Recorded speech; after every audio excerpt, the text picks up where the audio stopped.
প্রথম অঙ্কটাতে দেখো এইটা তোমাকে এইচসিএফটা বের করতে বলেছে, এর হচ্ছে এইচসিএফ বের করতে বলেছে, এইচসিএফ বের করতে বলেছে। তো দেখো কত সহজে করা যায়, অনেকে তো করে ফেলেছো। এখানে দেখো 2^4 এটাতে আছে, 2^3 এটাতে আছে, এটাতে দেখো 2 যুক্ত কোনো টার্ম নেই, 2 এর কোনো টার্ম নেই আর কি, তাহলে 2টাকে আমি নেব না। আচ্ছা এবার দেখো 3^2 আছে এখানটা দেখো 3^3 আছে, আর এইটায় দেখো অনলি অন 3 আছে। তো 3 আছে, অনলি অন 3 আছে মানে কি 3^1 আছে। তো এইচসিএফ এর ক্ষেত্রে কি হয়, পাওয়ার যেটা সবচেয়ে কম থাকে আমরা সেটা নিব, আর এলসিএম এর ক্ষেত্রে কি হয়, পাওয়ার যেটা সর্বোচ্চ থাকে সেটা আমরা নিই। তো এইচসিএফ যেহেতু যেটা সবচেয়ে কম পাওয়ার সেটা নেবো। দেখো 3^2, 3^3, 3^1, তাহলে আমরা কোনটা নেবো, 3^1 মানে 3 নেবো। আচ্ছা তারপরে 3 এর ঝামেলা মিটে গেল। এবার এসে আমি 5 এর ঝামেলায় যাই। 5 দেখো 5^, এখানে 3 আছে, এখানে 5^2 আছে, এখানে 5^1 আছে, কিছু নেই মানে 1 আছে। তো 5^1 আমি তোমাদের কি বললাম, এইচসিএফ এর ক্ষেত্রে আমরা কোনটা নেব, এইচসিএফ এর ক্ষেত্রে অবশ্যই আমরা ছোট পাওয়ার, যে পাওয়ারটা সবচাইতে কম সেটা নেব, তার মানে আমরা 5^1 মানে কত, 5 নেব। আচ্ছা এবার আসি 7-এ, এখানে দেখো অনলি অন 7 আছে, এখানে 7^2 আছে, এখানে অনলি অন 7 আছে। তো অনলি অন 7 মানে কি 7^1, তো আমরা কি করব, যেটা পাওয়ার সবচেয়ে কম সেটা নেব, মানে 7^1 মানে 7 নেব। এবার দেখো আর কিছু বাদ আছে, আর বাদ আছে মানে ধরো 11টা বাদ আছে, 11 দেখো এটাই আছে কিন্তু এগুলোতে নেই, তাহলে আমরা নেব না। তার মানে এইটা হয়ে গেল এইচসিএফ, মানে এইটা গুণ করো 3×7 = 21 আর 5×1 কত, 105, এইটা হয়ে গেল এইচসিএফ। এই কোশ্চেনটাই তোমাকে যদি এলসিএম বের করতে বলতো, যদি লসাগু বের করতে বলতো, তখন আমরা কি করতাম দেখো, তখন দেখো 2^4 এখানে, 2^3 এখানে 2 নেই, তো নাই থাকুক, না থাকলেও আমরা নিতে হবে, একটাতে থাকলেও আমাকে নিতে হবে। তো 2^3 আর 2^4 এর মধ্যে সবচেয়ে বড় কোনটা, 2^4টা সবচাইতে বড়, গুণ দেবো। তারপর দেখো 3^, এখানে 2 আছে, 3^3 আছে, এখানে 3^1 আছে। তো এলসিএম এর ক্ষেত্রে সবচেয়ে বড় পাওয়ারটা আমরা নেবো, তাহলে এখানে কোনটা নেবো আমরা, 3^3টা নেবো। আচ্ছা তারপর দেখো 5 যুক্ত টার্ম, দেখো 5^3, 5^2, 5^1, তো তার মধ্যে আমি সবচাইতে এলসিএম এর ক্ষেত্রে বড় পাওয়ারটা নেবো, তার মানে এখানে কত হবে, 5^3 হবে, গুণ। আচ্ছা 7 দেখো এখানে 7 আছে শুধু, এখানে 7^2 আছে, এখানে কত আছে, শুধু 7 আছে। এলসিএম এর ক্ষেত্রে সবসময় যেটা বেশি পাওয়া সেটা নেবো, মানে কত, 7^2 নেবো। আর কিছু পড়ে আছে, আর দেখো এখানে দেখো 11টা পড়ে আছে, 11টা এখানে আছে, এখানে নেই, কিন্তু এলসিএম এর ক্ষেত্রে একটাতে থাকলেও নিতে হবে, মানে 11টাও আমাকে নিতে হবে। এই পুরো বড়টা হয়ে গেল, এর হচ্ছে এলসিএম। তো এখানে তোমাকে যেহেতু এইচসিএফ শুধু বের করতে বলেছে, তাহলে 105 তোমার অ্যান্সার। দুয়ের প্রশ্নটা বলেছে এদের এই তিনটে ভগ্নাংশের হচ্ছে গসাগু বের করতে বলেছে। দেখো ভগ্নাংশ তিনটা কোনটা কোনটা, একটা আছে 7-এর 16, আচ্ছা একটা আছে 21-এর 32, আচ্ছা আরেকটা আছে 49/8, এইটা আছে। এদের কি বের করতে বলেছে, এদের বলেছে এইচসিএফ বের করতে, গসাগু বের করতে, মানে এইচসিএফ। তো তোমাদের একটু আগেই বললাম ভগ্নাংশের গসাগু মানে কি হয়, ভগ্নাংশের গসাগু মানে যেটা ভগ্নাংশের ক্ষেত্রে যেটা যেটা যেটা করতে বলবে এটা সেটা সবসময় উপরে, এর এইচসিএফটা বের করতে হয়, মানে উপরের সংখ্যাগুলোর আমরা এইচসিএফ করবো, আর নিচের সংখ্যাগুলোর আমরা কি করব, এলসিএম করব। তো দেখো উপরের সংখ্যাগুলোর এইচসিএফ কত হবে, 7, 21 আর 49-এর এইচসিএফ নিশ্চয়ই বলতে হবে না, 7 হবে, কেন প্রত্যেকটাকে 7 দ্বারা ভাগ করা যাচ্ছে, মানে 7 হচ্ছে এইচসিএফ। আর নিচের সংখ্যাগুলো 16, 32 আর 8-এর হচ্ছে এলসিএম কত, 16, 32 আর 8-এর এলসিএম কত হবে, 32 হবে, মানে এইটা তোমার অ্যান্সার। প্রশ্নটা পুরো সেম অঙ্ক, এখানে জাস্ট লসাগু করতে বলেছে। এখানে কি আছে, এখানে আছে 5-এর 2, তারপরে কত আছে 8-এর 9, তারপরে কত আছে, তারপরে আছে 11, 14, তাই তো। এই কটা সংখ্যা তোমাকে হচ্ছে এলসিএম বা লসাগু বের করতে বলেছে। তোমাদের আমি প্রথমবারই বললাম যে ভগ্নাংশের ক্ষেত্রে যেটা করতে বলবে সেটা সবসময় ওপরে হয়, মানে এখানে 5, 8 আর 11 এর কি করবো আমরা, এলসিএম করবো। মানে ভগ্নাংশের ক্ষেত্রে এলসিএম করতে বলেছে মানে উপরেরগুলো এলসিএম হবে, নিচেরগুলো এইচসিএফ হবে, এইটা হবে। তো আমরা কি করবো, 5, 8 আর 11 আমরা এলসিএম বের করবো। তো 5, 8 আর 11 এলসিএম কত হবে বলো তো, 5 8 40, 4 11 44, মানে 440 হচ্ছে তোমার উপরের সংখ্যা কটার আর কি এলসিএম হবে। আর এইচসিএফ কত হবে দেখো, এইটা কোনো কমন নেই, মানে 1 হবে, তার মানে আলটিমেটলি অ্যান্সার কত হয়ে যাবে, 440। খালি জাস্ট একটা জিনিস মনে রাখবে ভগ্নাংশের ক্ষেত্রে, সেটা হচ্ছে যেটা করতে বলবে ওপরেরটা আমি সেটা করব, আর নিচেরটা তার উল্টোটা করবো। মানে এখানে এলসিএম করতে বলেছে মানে ওপরের সংখ্যাগুলো আমরা এলসিএম করবো, আর নিচেটা তার উল্টোটা মানে কত, এইচসিএফ করবো। 4-এর প্রশ্নটা কি বলেছে, বলেছে 0.36, 0.04, 0.5, 0.2 এদের হচ্ছে গসাগু বের করতে বলেছে। আচ্ছা দেখো একটা কি আছে একদম সহজ 0.36, আর একটা কি আছে 0.04, আর একটা কি আছে 0.5, আর একটা কি আছে 0.2, এদের তোমাকে কি বের করতে বলেছে, এইচসিএফ বের করতে বলেছে, একদমই সহজ। দেখো আমরা কি করব, দশমিকের পরে সর্বোচ্চ ক ঘর আছে দেখো 2 ঘর, তাই আমরা দশমিকের পরে প্রতিটা 2 ঘর নেব। মানে এইটা দেখো 0.36 যেমন আছে লিখলাম, এটা 0.04 দশমিকের পর 2 ঘর আছে যেমন আছে লিখলাম, এটা দেখো দশমিকের পরে 1 ঘর ছিল, তাই দশমিকের পরে আমি একটা শূন্য নেব, নিতেই পারি, কোনো ব্যাপার না, দশমিকের পরে আমি 1000টা শূন্য নিতে পারি শেষের দিক থেকে, ক্লিয়ার। আচ্ছা এইটাকে দেখো আমরা লিখবো 0.20 লিখবো, ঠিক আছে। এবার দেখো এইটা আমরা লিখতে পারি, এবার আমরা দশমিকগুলো নেই আমরা তুলে দেবো, আমরা ভাববো দশমিকগুলো নেই, ওকে। এবার আমরা কি করবো, দশমিকগুলো নেই, এবার কি করবো আমরা এইচসিএফ বের করবো, এটা এইচসিএফ বের করতে বলেছে। আমাদের কাজ কি হবে, এই সংখ্যাগুলোর এইচসিএফ বের করা। দেখো 36, 4, এই শূন্যটা থাকবে না, বাঁদিকে শূন্যর কোনো ভ্যালু নেই, 36, 4, 50 20 এদের এইচসিএফ কত? এদের এইচসিএফ হচ্ছে 2, কিন্তু তুমি অ্যান্সার যদি 2 করে আসো 2 কিন্তু ভুল অ্যান্সার হবে। তোমার অ্যান্সার কী হবে দেখো, তার কারণ এখানে সর্বোচ্চ দশমিকের পর ক ঘর ছিল, 2 ঘর ছিল, তাহলে আমার এইচসিএফ যেটা হবে তারও হচ্ছে দশমিকের পর 2 ঘর হবে। কিন্তু এখানে যদি আমি দশমিক নিয়ে নিই, দশমিকের পর 1 ঘর হবে, তাহলে আমরা একটা শূন্য খাওয়াবো, খাইয়ে দশমিক দেবো, মানে 0.02 এটা হচ্ছে ওদের এইচসিএফ। ক্লিয়ার? আচ্ছা আরেকবার বলবো, দেখো এখানে দশমিকের পর ক ঘর আছে সর্বোচ্চ, দেখো এই সংখ্যাগুলো দেখো, দশমিকের পর সর্বোচ্চ 2 ঘর আছে। তো আমি কি করছি, দশমিকের পর প্রত্যেকটা 2 ঘর নিচ্ছি, মানে এরও দশমিকের পর 2 ঘর নিচ্ছি, এরও দশমিকের পর 2 ঘর নিচ্ছি। ক্লিয়ার? এরপর আমি দশমিকটা তুলে দিচ্ছি, এখানে দশমিক তুলে দিলে কত 36 পাচ্ছি, এখানে দশমিক তুলে দিলে দেখো এই শূন্যটা থাকবে না বাঁদিকে, শুধু 4 হচ্ছে, এটা শুধু 50 হচ্ছে, এটা কত হয়ে যাচ্ছে 20 হচ্ছে। ক্লিয়ার? এবার দেখো এদের তোমাকে এইচসিএফ বের করতে বলেছে, তাই আমি এই 36 4 50 20 এইচসিএফ বের করছি। 36 4 50 20 এইচসিএফ কত দেখো 2, অনলি অন 2 দ্বারা যাবে। দেখো এখানে 36 18 দুগুণে 36, 2 দুগুণে 4, 25 দুগুণে 50, এখানে 25 এসে যাচ্ছে, মানে 4 যাবে না, 25-এর মধ্যে আর 2 নেই, তাহলে কত 20, এখানে একবার 2 দিয়েই যাবে। তো এদের এইচসিএফ কত হচ্ছে 2। এবার আমি তোমাকে বলছি দশমিকের পর এখানে সর্বোচ্চ 2 ঘর ছিল, মানে এখানেও অ্যান্সারটা তোমাকে দশমিকের পর সর্বোচ্চ 2 ঘর হতে হবে। তো সর্বোচ্চ 2 ঘর মানে দেখো এখানে যদি দশমিকের পর 1 ঘর হবে, তাই আমি জোর জবরদস্তি একটা 0 খাবো, 0 খাইয়ে আমি দশমিক নেবো, তাহলে এইটা তোমার অ্যান্সার। আর দেখতে ভালোর জন্য কি করবো, আগে আর একটা শূন্য দিয়ে দেবো, তাহলে অ্যান্সার কত হয়ে গেল 0.02। 5-এর কোশ্চেনটা তো একই অঙ্ক, এখানে কি বলেছে লসাগু বের করতে বলেছে। কি আছে দেখো 0.9, তারপর কত আছে 0.09, 0.09, তারপর কি আছে 0.009, এর কি বের করতে বলেছে, এলসিএম বের করতে বলেছে। সেই পদ্ধতি একই, দেখো দশমিকের পরে সর্বোচ্চ ক ঘর আছে, 1 ঘর 2 ঘর 3 ঘর, তাই প্রত্যেকটার আমি কি করবো দশমিকের পর 3 ঘর নেবো, মানে এটা কত হবে 9, লাস্টে দুটো 0 নিয়ে নেবো, নিলে দশমিকের পর 3 ঘর হয়ে গেল। এখানে দেখো দশমিকের পর 2 ঘর আছে, আমি আরেকটা শূন্য নিয়ে নেবো, নিলেই হচ্ছে এ হয়ে গেল। আর এটা যেমন আছে তেমন আমরা রেখে দেবো 0.009। তাহলে এইটাকে আমি যদি আমি দশমিকটা তুলে দিই, এটা কত হয়ে যাবে দেখো 900 হয়ে যাবে। আর এই শূন্যটা উঠে গেলে এখানে কত হবে 90 হয়ে যাবে, দশমিক উঠে গেলে আর কি, এখানে কত থাকবে 9 থাকবে। এবার এখানে তোমাকে এলসিএম বের করতে বলেছে, এই সংখ্যা কটার এলসিএম কত 990 আর 9-এর এলসিএম কত, 990 আর 9-এর এলসিএম কত 900, কিন্তু এইটা যেন অ্যান্সার করে দিয়ে চলে এসো না। এর অ্যান্সারটা কী হবে দেখো, দশমিকের পরে সর্বোচ্চ 3 ঘর নিয়েছিলাম, তো দশমিকের পর সর্বোচ্চ 3 ঘর ছিল, মানে আমাকে দশমিকের পর 3 ঘর নিতে হবে, 1 2 3 এখানে 3 ঘরই হয়ে গেছে, মানে এইটা অ্যান্সার। এবার এটাকে খুব সুন্দর করে লিখলে কী হবে, এই বাঁদিকে শূন্যর কোনো ভ্যালু থাকে না, তোমার তাহলে অ্যান্সার হয়ে যাবে কত 0.9। শর্টটা তো অনেকেই অ্যান্সার বলছো, এটার কি আছে 0.54, 0.54, তারপর কত আছে 1.8, তারপর আছে কত 7.2। এদের কি বের করতে বলেছে, এদের হচ্ছে গসাগু বের করতে বলেছে। দেখো দশমিকের পর সর্বোচ্চ 2 ঘর আছে, তাই আমাকে দশমিকের পর সর্বোচ্চ 2 ঘর নিতে হবে, এটা 54 যেমন আছে রেখে দিলাম। 1.8 দশমিকের পর 2 ঘর করতে হয়, মানে আমি একটা শূন্য নিয়ে নেব। এটা দশমিকের পর 72 আছে, 2 ঘর করতে হয়, মানে আরেকটা শূন্য নিয়ে নেবো। এবার কী করবো, আমরা দশমিকগুলো জাস্ট তুলে দেবো। এবার দেখো এদের এইচসিএফ বের করতে বলেছে, এইচসিএফ বের করতে বলেছে, তাহলে আমরা কী করবো, এই কোটার এইচসিএফ বের করবো। তো এদের এইচসিএফ দেখো, এটাকে 9 দ্বারা দেখো প্রত্যেকে যাচ্ছে, আর 2 দ্বারা তো যাবে, তাহলে 9 দুগুণে 18, 18 হচ্ছে এই সংখ্যা কোটার এইচসিএফ। ক্লিয়ার? হ্যাঁ দেখো 9 দিয়ে দেখো 6 9 54, 9 দিয়ে সর্বোচ্চ যাচ্ছে, সব কটাকে যাচ্ছে, এখানে 8 একে যোগ করলে 8 একে যোগ করলে 9, 7 দিয়ে যোগ করলে 9, 9 দিয়ে সর্বোচ্চ সব কটা যাচ্ছে আর কি। আর একটা জিনিস কি আছে, আচ্ছা 9 দিয়ে, আচ্ছা 9 দ্বারা ভাগ করার নিয়ম দেখো, 3 দ্বারা ভাগ করার যা নিয়ম, 9 দ্বারা ভাগ করারও তাই নিয়ম। যদি কোনো সংখ্যাকে তার অঙ্কগুলো যদি যোগ করলে যদি 3 দ্বারা ভাগ যায়, সেই সংখ্যাটা 3 দ্বারা ভাগ যায়। যেমন ধরো দেখো 7 আর 2 যোগ করলে কত, 7 আর 2 যোগ করলে হচ্ছে 9, 9কে কি 3 দ্বারা ভাগ যাবে, 3 দ্বারা ভাগ যাবে, তার মানে এই সংখ্যাটাকে আর কি 3 দ্বারা ভাগ যাবে। আর 9 দ্বারারও একই নিয়ম, দেখো 7 আর 2 যোগ করলে কত 9, তার মানে 9কে 9 দ্বারা ভাগ যাচ্ছে, মানে এই সংখ্যাটাকেও 9 দ্বারা ভাগ যাবে। হ্যাঁ 3 দ্বারা ভাগের নিয়ম হচ্ছে কোনো সংখ্যার অঙ্কগুলো যদি তাদের যোগ করলে যদি সেটা যদি 3 দ্বারা ভাগ যায়, সেই সংখ্যাটা 3 দ্বারা ভাগ যাবে। আর 9 দ্বারা ভাগ যাওয়ার একই নিয়ম আর কি, কোনো সংখ্যার অঙ্কগুলো যদি যোগ করলে যদি যে সংখ্যাটা পাবো সেটা যদি 9 দ্বারা ভাগ যায়, পুরো সংখ্যাটাও 9 দ্বারা ভাগ যাবে। তাহলে দেখো এই 54 180 বা 720 এইচসিএফ কত হয়ে গেল 18 হয়ে গেল। এবার 18 অ্যান্সার নয়, কিন্তু তোমাকে এখানে এইচসিএফ বের করতে হবে। দশমিকের পর সর্বোচ্চ ক ঘর আছে দেখো 1 ঘর 2 ঘর, তাহলে দশমিকের পর 2 ঘর নেবো, মানে এইটা তোমার অ্যান্সার হয়ে গেল। 7 অঙ্কটা বলেছে 5 to the power -4, 5 to the power -7, 5 to the power -10 ইহাদের গসাগু নির্ণয় করো। আচ্ছা এখানে কি বলেছে দেখো 5 to the power -4, 5 to the power -7, আর একটা কত আছে 5 টু দি পাওয়ার -10, এদের তোমাকে গসাগু বের করতে বলেছে।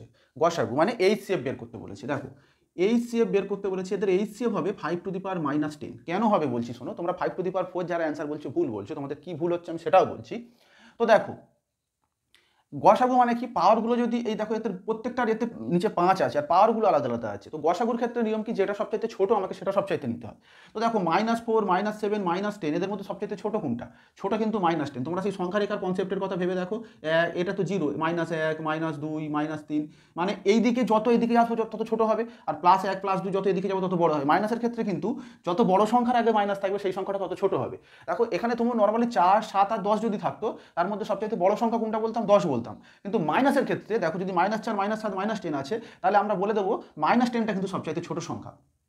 আর এইখানে সবচেয়ে বড় সংখ্যা যদি কোনটা হতো সেটা হচ্ছে -4।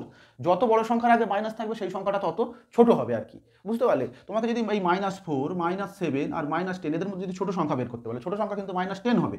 তার কারণ দেখো 0 থেকে 10 এর দূরত্ব, 0 থেকে -4 এর যা দূরত্ব, -4 এই জায়গাটা, আর -10 যদি আসো মনে করো এই জায়গাটা চলে এলো, 0 থেকে দূরত্ব অনেক বেশি, তাহলে কি হবে, -10 কিন্তু অনেক ছোট হবে আর কি -4 এর থেকে। তাহলে এই তিনটার মধ্যে বড় কিন্তু এটা কিন্তু ছোট, -10টা। ওই জন্য এখানে অ্যান্সার হবে -10, 5 টু দি পাওয়ার -10 অ্যান্সার হবে। কিন্তু অ্যাকচুয়ালি এই অঙ্কগুলো কীভাবে হয় জানো, সেই ভগ্নাংশের মেথডেই হয়।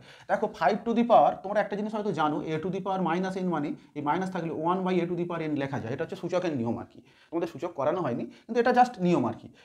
কারোর মাথায় মাইনাস থাকলে সেটা হচ্ছে নিচে চলে আসে। তো এই কথাটার মানে দেখো, এই কথাটার মানে হচ্ছে 5 টু দি পাওয়ার 4। আচ্ছা, এইটার মানে কি হয়ে যাবে 5 টু দি পাওয়ার 7, এইটার মানে কি হয়ে যাবে 5 টু দি পাওয়ার 10। কেন এই কথাটা বলছি, এটা পরের অঙ্কে লাগবে আর কি। তো এইটা এবার তোমার HCF এর নিয়ম কি ছিল, ওপরেরগুলোর HCF দেখো 1 1 1 এর HCF কত 1। আচ্ছা, আর নিচেরগুলো কি করতে হয়, এলসিএম করতে হয়, 5 to the power 4, 5 to the power 7, 5 to the power 10। এদের হচ্ছে এলসিএম কত, সবচেয়ে বড়টা এলসিএম এর ক্ষেত্রে নিতে হয়, তার মানে 5 টু দি পাওয়ার 10, এটা হচ্ছে এদের এলসিএম। এবার দেখো যেটা তোমাদের বললাম 1/a two the power n, এইটা সমান সমান আমি আবার লিখতে পারি, এইটা লিখতে পারি, মাইনাস লিখতে পারি, মানে ওপরে উঠলে আবার মাইনাসটা উঠে যায়, মানে এইটা সমান এইটা, আবার এইটা সমান যেহেতু এইটা, আবার এইটা সমানও এইটা লেখা যায়। তাহলে এখান থেকে আমরা এটাকে লিখে দিতে পারবো 5 টু দি পাওয়ার -10। তার মানে আলটিমেটলি তোমার সেই HCF হয়ে গেল 5 টু দি পাওয়ার -10। তো একটা জিনিস তোমরা জাস্ট মনে রাখো, মাইনাসের ক্ষেত্রে আর কি, যে সংখ্যাটা যত বড় হবে তার ক্ষেত্রে মাইনাস থাকলে সেটা সবচেয়ে ছোট হয় আর কি। এখানে -4, -7, -10 এদের মধ্যে সবচেয়ে ছোট হচ্ছে -10, তাহলে HCF সবচেয়ে ছোটটা বসে, তাহলে 5 টু দি পাওয়ার -10 এটা তোমার অ্যান্সার। এর অঙ্কটা সবাই অ্যান্সার ভুল বলছো, যারা 5 টু দি পাওয়ার -10 অ্যান্সার বলছো একদমই ভুল অ্যান্সার। এর অ্যান্সারটা অ্যাকচুয়াল হবে 10 টু দি পাওয়ার -10, যেহেতু এটা গসাগু করতে বলেছে তাই ওটা অ্যান্সার হবে। দেখো আমি তোমাদের কেন বলছি ওইটা ভুল হচ্ছে। দেখো এখানে কি আছে, 5 টু দি পাওয়ার, প্রথমবার কি আছে 5 টু দি পাওয়ার -4, তারপর কি আছে 5 টু দি পাওয়ার -7, তারপর কি আছে 10 টু দি পাওয়ার -10। এইটা তোমার হচ্ছে গসাগু হবে 10 টু দি পাওয়ার -10। কেন হবে তোমাদের বলছি, দেখো একটু আগেই তোমাদের কি বললাম, এ টু দি পাওয়ার -n মানে কি লিখতে পারি, এ টু দি পাওয়ার -n মানে আমি এটা লিখতে পারি 1/a two the power n, এটা আগের অঙ্কটাতে তোমাদের বললাম।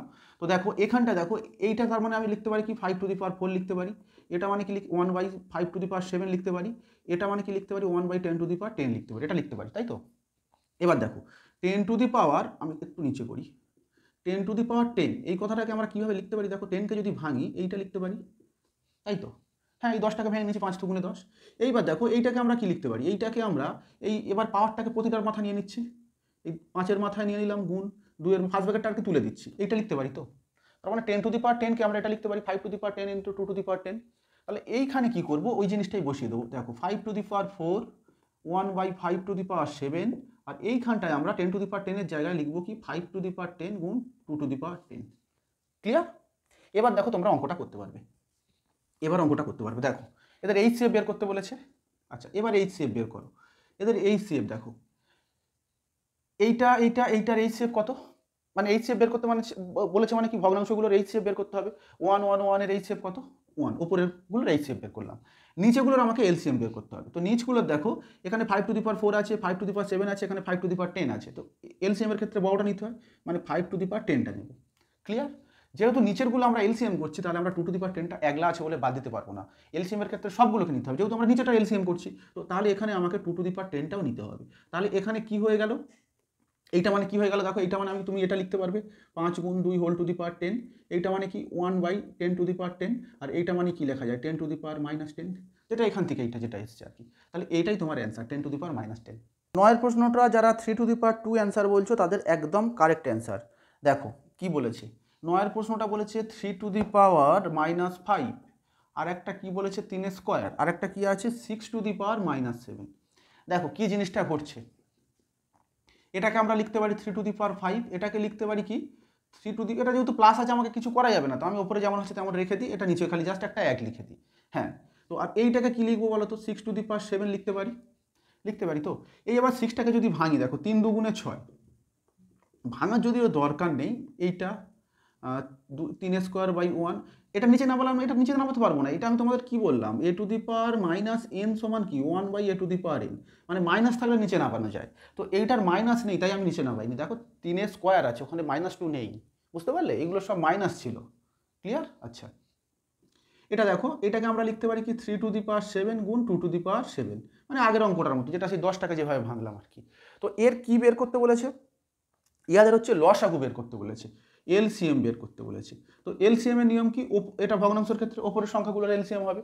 দেখো 1 এইটা 3^2 আর 1 এদের এলসিএম কত হবে, এদের এলসিএম হচ্ছে 3^2, তাই তো? হ্যাঁ, আর এদের এইচসিএফ হবে কত, দেখো এখানে 3^5, এখানে 1, এখানে দেখো 3^7 এইটা আছে, তার মানে এই কটার এইচসিএফ কত, এদের মধ্যে কমন কিছু আছে, কারণ এখানে 1 আছে মানে তো একমাত্র একটাই কমন, তাহলে এখানে 1 হবে, তার মানে অ্যান্সার কত হয়ে যাবে, 1-এর তো নিচে কোনো ভ্যালু নেই, মানে 3^2 এইটা তোমার হচ্ছে এলসিএম হয়ে যাবে। আচ্ছা, এইটার যদি গসাগু করার কথা বলতো, আচ্ছা গসাগু যদি এইটার ভালো কথা বলেছে, দেখো এটা যদি এইচসিএফ বের করতে বলতো, এইচসিএফ যদি বের করতে বলতো তখন আমরা কি করতাম, দেখো এইচসিএফ মানে কি, ওপরেরগুলোর হচ্ছে এইচসিএফ, দেখো এইটার মধ্যে কমন কিছু আছে, 1 3 আর 1 এর মধ্যে কমন কিছু আছে, কিছু নেই, মানে এটা হচ্ছে 1 হবে। আর এই কটার মধ্যে এইচসিএফ দেখো, এই কটার মধ্যে, হ্যাঁ ওপরেরগুলো হচ্ছে আমি যেটা ভগ্নাংশের ক্ষেত্রে যেটা বলে সেটা উপরে করতে হয়, যদি এটা যদি এইচসিএফ করতে হয় তাহলে উপরেগুলো এইচসিএফ, নিচেরগুলো উল্টোটা করবো, নিচেরগুলো এলসিএম নেবো। দেখো এইটার মধ্যে এলসিএম কত, 3^7, আর একটা দেখো 2^7টা পড়ে আছে, এটাকে নিতে হবে নিচেরটা, যেহেতু আমরা এলসিএম করছি এইটা, তার মানে আলটিমেটলি কী হবে, দেখো 6^7 হবে, মানে 6^-7, এইটা হয়ে গেল ওদের এইচসিএফ। মানে বুঝতে পারছি এইচসিএফ আর এলসিএম এর মধ্যে কত ডিফারেন্স, এখানে যেখানে এলসিএম 3^2 হচ্ছে, এইচসিএফ সেখানে 6^-7 হচ্ছে। তো এই জিনিসগুলো একটু মাথায় রেখে তোমরা করবে আর কি। 10-এর প্রশ্নটা বলেছে 2^25 - 1 2^35 - 1 ইহাদের গসাগু নির্ণয় করো। আচ্ছা এইটা আমি তোমাদের খুব বেশি বলবো না, জাস্ট এর ট্রিক্সটাই বলি আর কি, এইটা আর একটা আছে কত 2^35 - 1, তাই তো? এদের তোমাকে কি বের করতে বলেছে, এদের তোমাকে এইচসিএফ বের করতে বলেছে। এটা নিয়ে বেশি বলছি না, তার কারণ এর অনেক লজিক আছে আর কি, এর একটা ওয়ার্ডের ক্ষেত্রে আলাদা হয়, ইভেনের ক্ষেত্রে একটা হয়, ঠিক আছে? তো জাস্ট তোমাদের অঙ্কগুলো যে টাইপসের এসছে পরীক্ষায় সেই অনুযায়ী তোমাদের আমি বলছি। দেখো এখানে 2 এর পাওয়ার কত আছে 25, এখানে 2 এর পাওয়ার কত আছে 35, তো তোমরা কি করবে এইচসিএফ বের করবে কার, 25 আর 35-এর পাওয়ার যেগুলো আছে, এদের এইচসিএফ কত, দেখো 25 আর 35-এর এইচসিএফ কত 5, তাই তো? এবার দেখো কার পাওয়ারে ছিল, 2 এর পাওয়ারে ছিল, তাহলে লিখবে 2^5, আর এখানে এই একটা 1 আছে, এখানেও -1 আছে, তাহলে এইটা হচ্ছে তোমাদের এইচসিএফ। জাস্ট কি করবে দেখো, এই পাওয়ারে যে জিনিসগুলো আছে তাদের তোমরা এইচসিএফ বললে এইচসিএফ বের করবে, তো এইচসিএফ বের করেছি, এইচসিএফ কত হয়েছে 5, এইবার কি হয়েছে -1 যেটা আছে সেটা আমি বসিয়ে দিয়েছি, এইটা তোমাদের অ্যান্সার।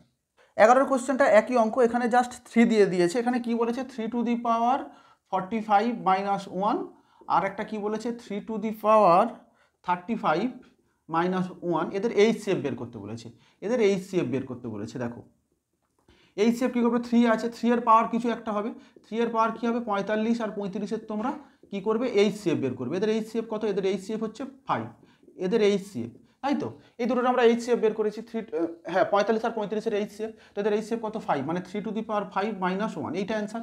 কী আছে এখানে অ্যান্সার, ওই অ্যান্সারটা ভেঙে দিয়েছে, তো 3^5 মানে দেখো 3 তিরিকে 9, 9 9 81, মানে 3 1 3, 3 8 24, মানে 243, 3^5 মানে 243, এখানে মাইনাসটা করে দিয়েছে, তুমি তাহলে বিয়োগটা করে দাও, মানে 242 তোমার অ্যান্সার।